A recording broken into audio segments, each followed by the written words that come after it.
പത്തരമാറ്റിൻ്റെ അടിപൊളി എപ്പിസോഡിലേക്ക് എല്ലാവർക്കും സ്വാഗതം. അങ്ങനെ നന്ദുവിനെ കല്യാണം ആലോചിച്ചുകൊണ്ട് സച്ചിദാനന്ദനെ വീട്ടിലേക്ക് വരുന്നുണ്ട്. അത് കണ്ടിട്ട് അവൻ്റെ ഒരു സംസാരം ഒക്കെ കേട്ടിട്ട് നമ്മുടെ കനകയ്ക്കും ഗോവിന്ദനും ഒക്കെ അങ്ങ് ഇഷ്ടമാണ്.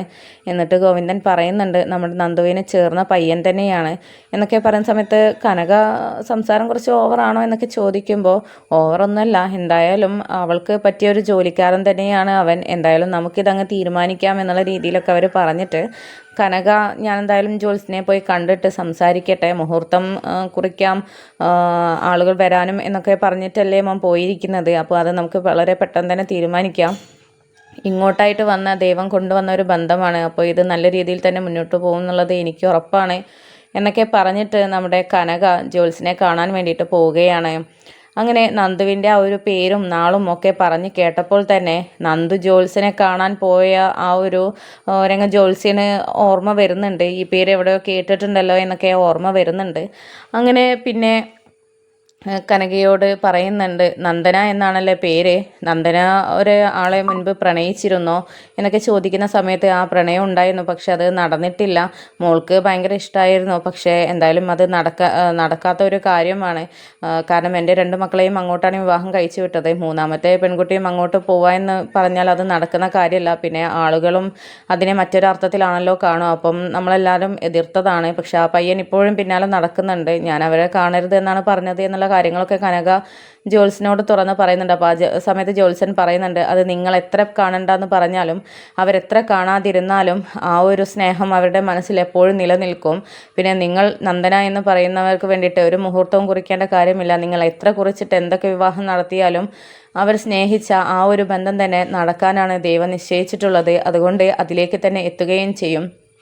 വെറുതെ ഇനി ഇതിനായിട്ടൊരു മുഹൂർത്തം കുറിക്കണോ, ഇത് വെറുതെ ആളുകളുടെ മുന്നിൽ പറയിപ്പിക്കാനായിട്ട് നടത്തണോ എന്നുള്ള രീതിയിൽ ജ്യോത്സ്യൻ ചോദിക്കുന്നത് കേട്ടിട്ട് നമ്മുടെ കനകാകെ ഞെട്ടിത്തരിച്ച് നിൽക്കുകയാണ്. ജ്യോത്സ്യൻ അത് ഒരിക്കലും നടക്കാൻ പാടില്ല, അതിനെന്തെങ്കിലും പ്രതിവിധി ഉണ്ടോ എന്നൊക്കെ ചോദിക്കുമ്പോൾ എന്ത് പ്രതിവിധി ചെയ്താലും നടക്കേണ്ടത് നടക്കുക തന്നെ ചെയ്യും, അത് ദൈവനിശ്ചയമാണ്, അതിനെ ആര് എതിർത്താലും നടക്കാതിരിക്കാൻ വഴിയില്ല എന്നൊക്കെ പറയുന്നുണ്ട്. അപ്പോൾ കനക വളരെ സങ്കടത്തിലാവുകയാണ്. കാരണം ജ്യോത്സ്യനോട് പറയുന്നുണ്ട്, ഇപ്പോൾ നല്ലൊരു ആലോചന വന്നിട്ടുണ്ട്, അവരുടെ കൂടെ വർക്ക് ചെയ്യുന്ന ഒരു ഓഫീസർ തന്നെയാണ്, അവരിങ്ങോട്ടായിട്ട് വന്ന് ചോദിച്ചതാണ്, നല്ല ബന്ധമാണ്, ഇത് നടക്കുകയാണ് എൻ്റെ മോൾക്ക് സുഖമായിട്ട് ജീവിക്കാൻ കഴിയുമെന്നൊക്കെ പറയുമ്പോൾ അത് നിങ്ങളുടെ ധാരണയാണ്, ഒറ്റ കാഴ്ചയിൽ കണ്ടിട്ട് നല്ല മോനാണ് നല്ല ആളാണെന്ന് നമ്മൾ വിലയിരുത്താൻ പാടില്ല, നിങ്ങൾ പറഞ്ഞത് കേൾക്കുമ്പോൾ അത് നിങ്ങളുടെ ശത്രുവായിട്ട് വരാനേ സാധ്യതയുള്ളൂ എന്നൊക്കെ പറയുന്നുണ്ട്. അപ്പോൾ അതൊരിക്കലുമല്ല, എൻ്റെ മോളോട് വളരെയധികം സ്നേഹമാണ്, നല്ല സംസാരമാണ് എന്നൊക്കെ പറയുമ്പം സംസാരത്തിൽ വീഴ്ത്താൻ ആർക്കും പറ്റുമല്ലോ എന്നാണ് ജ്യോത്സ്യൻ ഉടനടി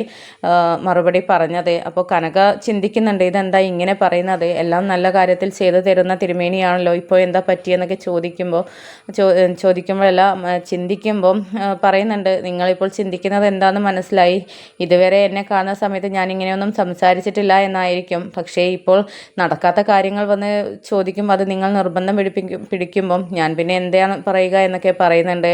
അങ്ങനെ ആ ജോത്സ്യൻ്റെ വാക്കുകളൊക്കെ കേട്ട് വളരെയധികം സങ്കടത്തോടു കൂടിയാണ് കനക വീട്ടിലേക്ക് പോകുന്നത്.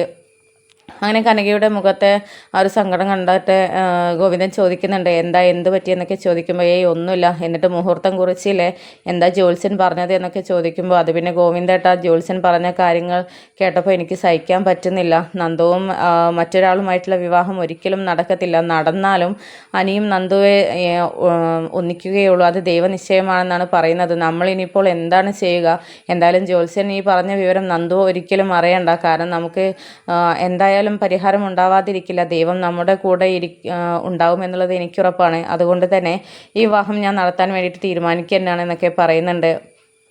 അങ്ങനെ ആ ഒരു സമയത്താണ് നന്ദു അങ്ങോട്ട് കയറി വരുന്നത്. എന്നിട്ട് എന്താ അച്ഛനും അമ്മയും ഒരു സംസാരം എന്നൊക്കെ ചോദിച്ചിങ്ങനെ കളിയാക്കുമ്പോൾ ഞങ്ങൾ വേറെ ആരുടെ കാര്യം സംസാരിക്കാനാ, നിൻ്റെ കാര്യം തന്നെയാണ്, എന്തായാലും നിനക്കൊരു വിവാഹം എത്രയും പെട്ടെന്ന് കഴിപ്പിച്ചേ പറ്റുകയുള്ളൂ, ജോലിയായി കഴിഞ്ഞിട്ട് മതി വിവാഹം എന്നായിരുന്നല്ലോ നീ മുൻപ് പറഞ്ഞത്, ഇപ്പോൾ ജോലിയൊക്കെ ആയല്ലോ, അതുകൊണ്ട് തന്നെ നിൻ്റെ വിവാഹം നടത്താൻ വേണ്ടി തീരുമാനിക്കുന്നുണ്ട്, അതിനെ പറ്റിയ ഒരാൾ ഇങ്ങോട്ട് ചോദിച്ചു വന്നിട്ടുണ്ട്, നീ അറിഞ്ഞിട്ടുണ്ടോ, ഇനി നീ അറിഞ്ഞുകൊണ്ടാണോ അയാൾ ഇങ്ങോട്ട് വന്നത് എന്നൊക്കെ ചോദിക്കുകയാണ്. അപ്പോൾ ആ സമയത്ത് നന്ദു ചിന്തിക്കുന്നുണ്ട്, അതെന്താ ഇപ്പോൾ അമ്മ ഇങ്ങനെയൊക്കെ ചോദിക്കുന്നത്, ഇനി അനിയെങ്ങാനും അതൊരിക്കലും നടക്കാൻ സാധ്യതയില്ല, അങ്ങനെ വന്നവൻ ചോദിക്കത്തൊന്നുമില്ല, അങ്ങനെയാണെങ്കിൽ അമ്മ ഇങ്ങനെയല്ലല്ലോ മറുപടി പറയുകയും എന്നോട് ചോദിക്കുകയും ചെയ്യുക, ഇതിപ്പോൾ ആരാ അങ്ങനെ വന്ന ആളെന്നൊക്കെ പറയുമ്പോൾ മറ്റാരുമല്ല നിൻ്റെ ഓഫീസറായിട്ടുള്ള പുതിയ ചാർജ് എടുത്തിട്ടുള്ള CA ഉണ്ടല്ലോ സച്ചിദാനന്ദൻ സാറേ, അദ്ദേഹമാണ് വന്നിട്ട് നിന്നെ പെണ്ണ് ചോദിച്ചിരിക്കുന്നത്. അദ്ദേഹത്തിന് വളരെയധികം നിന്നെ ഇഷ്ടപ്പെട്ടിട്ടുണ്ട്. അതുകൊണ്ട് ഞങ്ങൾക്കും അയാളെ വളരെയധികം ഇഷ്ടപ്പെട്ടു. നല്ല സംസാരം. ഞങ്ങളുടെ കല്യാണം നടത്താൻ വേണ്ടിയിട്ട് ഞങ്ങൾ തീരുമാനിക്കുകയാണ്. അതിന് വേണ്ടിയിട്ട് ജോത്സ്യനെയൊക്കെ കണ്ടുവരുന്ന വഴിയാണ് ഞാൻ. അപ്പോൾ ഇതെന്തായാലും നടക്കും, നടത്തേ പറ്റൂ എന്നൊക്കെ പറയുകയാണ് കനക. അങ്ങനെ ഇത് കേട്ടിട്ട് വിശ്വസിക്കാനോ ഒന്നും നന്ദുവിന് പറ്റുന്നുണ്ടായിരുന്നില്ല. നിങ്ങൾ എന്താ ഈ പറയുന്നത്? CI വന്ന് എന്നെ കല്യാണം ആലോചിച്ചെന്നോ? പക്ഷെ അത്തരത്തിലുള്ളൊരു ബന്ധം ഞങ്ങൾ തമ്മിലില്ലല്ലോ, അതിനെക്കുറിച്ച് സംസാരിച്ചിട്ടുമില്ലല്ലോ. പിന്നെ അയാളുടെ മനസ്സിൽ ഇതായിരുന്നോ ഉദ്ദേശം? അതും വെച്ചായിരുന്നോ എന്നോട് സംസാരിച്ചതും അടുത്തിടപഴകിയതും? ഇതൊന്നും ഒരിക്കലും നടക്കത്തില്ല. എനിക്ക് അയാളെ അങ്ങനെ കാണാനൊന്നും പറ്റത്തില്ല. എനിക്ക് എൻ്റെതായിട്ടുള്ള ഇഷ്ടങ്ങളും സ്വാതന്ത്ര്യങ്ങളൊക്കെ ഉണ്ട്. അതെന്തായാലും ഇത് ഞാൻ ഒരിക്കലും സമ്മതിക്കില്ല. അമ്മ ഇതിന് വേണ്ടിയിട്ട് മനക്കോട്ട കെട്ടുകയോ സ്വപ്നം കാണുകയോ ഒന്നും വേണ്ട എന്നൊക്കെ പറയുകയാണ്. ഇത് കേട്ടപ്പോൾ കനകക്ക് അങ്ങ് ദേഷ്യം മരിച്ച് കയറുന്നുണ്ട്. എന്നിട്ട് നീ എന്താ മൂത്ത് മരച്ച് ഇവിടെ ഇരിക്കാനാണോ തീരുമാനം? ജോലിയായിട്ട് കല്യാണം എന്നൊക്കെ പറഞ്ഞിട്ട് ഇപ്പോൾ ഞങ്ങളെ പറഞ്ഞ് പറ്റിക്കുകയാണോ? അല്ലെങ്കിൽ നിൻ്റെ മനസ്സിൽ ഇനി വേറെ വല്ല ഉദ്ദേശം ഉണ്ടെങ്കിൽ അത് ഈ കനക ജീവിച്ചിരിക്കുന്നിടത്തോളം അത് നടക്കാൻ ഞാൻ സമ്മതിക്കില്ല എന്നൊക്കെ പറഞ്ഞ് ദേഷ്യം പിടിച്ച് കനക അകത്തോട്ട് പോവുകയാണ്.